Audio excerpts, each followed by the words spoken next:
UAE begins withdrawing equipment from Mogadishu after Somalia cancels security agreements. The United Arab Emirates has begun exporting its equipment and supplies from Somalia, with 3 cargo planes carrying UAE government materials departing Mogadishu's Aden Atta International Airport on Thursday, sources familiar with the matter said.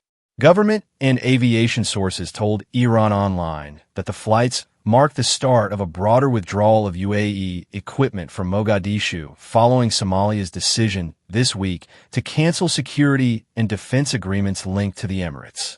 2 additional planes are expected to arrive in the capital on Friday to complete the removal process, the sources said. Advertisements. Officials familiar with the operation said the export was preceded by disagreements between Somali and Emirati officials over procedures, including documentation and authorization. UAE officials initially resisted Somali government directives, the sources said, but later complied, submitting flight manifests and other required information before the aircraft were cleared to depart.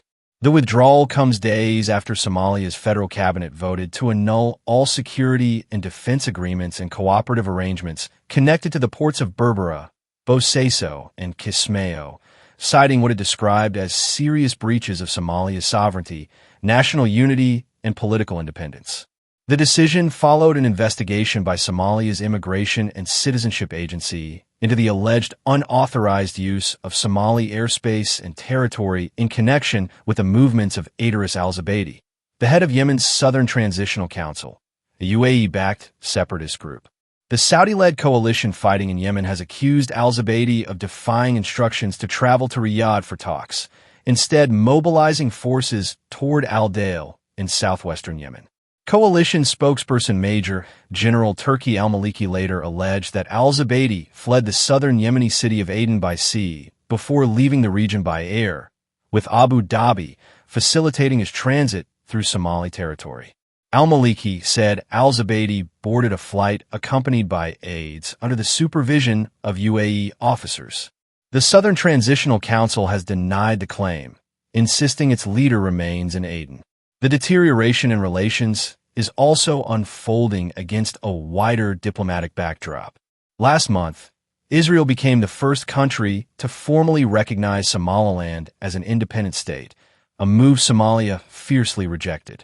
Reports, citing Israeli officials, said the recognition was facilitated by Abu Dhabi, further straining ties between Mogadishu and the UAE.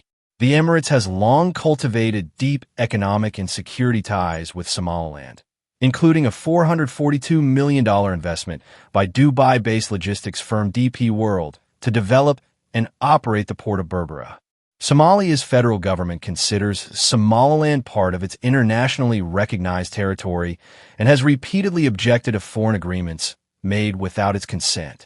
The visible withdrawal of UAE equipment from Mogadishu underscores the sharp escalation in tensions between the two governments and signals a potential recalibration of the Emirates' on-the-ground presence in federal Somalia, even as its influence remains strong in regional administrations.